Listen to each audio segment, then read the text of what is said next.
අපට මෙලෙස සීමා කිරීමට සිදු වුණේ කියන කාරණාව මතක් කරගන්න ගමන්.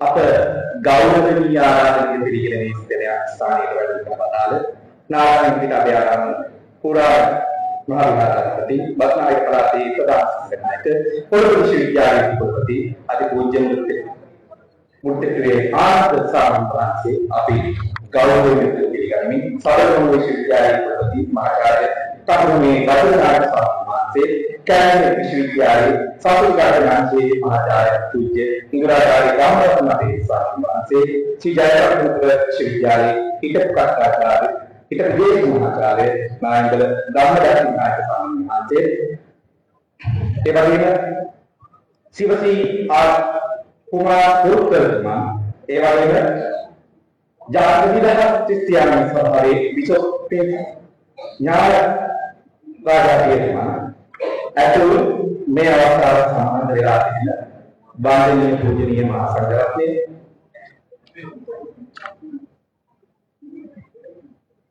ඒ වගේම පිටු පූජක වරුන්ගේ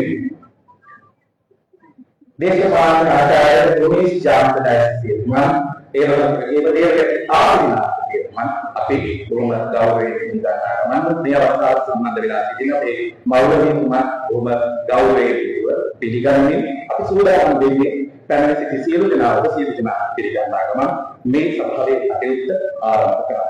හිතවල තුනේ ලාක්‍ය වමි ව්‍යාපාරයේ දැන් වසර 90 සුළු කාලයක් නෙවෙයි ගෙවිලා.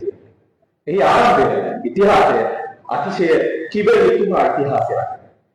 ඉතිහාසයේ පූර්ණ නිදහස දෙමින් සටන් වැදූ ලාංකීය වමී ව්‍යාපාරයේ ආරම්භක පක්ෂයේ ලංකා සමාජ පක්ෂය. ඒ 1935 දෙසැම්බර් මාස 14 වෙනිදා තමයි පිටවන්නේ. ඊට කලින් බොහෝ කතා තියෙනවා අපට අද දවසේ දැන කියා ගන්න. ඉතින් 1918 කැලේ ඊට කලින් ගත්ත පෘතුගීසි ලන්දේසි ඉන්දීසි යුගවල මුහුණ දෙවි අපේ රටේ ජනතාව පීඩාවටපත් ඒ යුගයේ විමාර කරලා 18 කැලේ අධිරාජ්‍ය වාදීන්ට එරෙහි පාලන සටන දියත් කරන්නේ ලෝක මට්ටමේ අපේ මේ පුංචි රටේ වීරය. ඉතින් එදාට ඉඳන් ආපු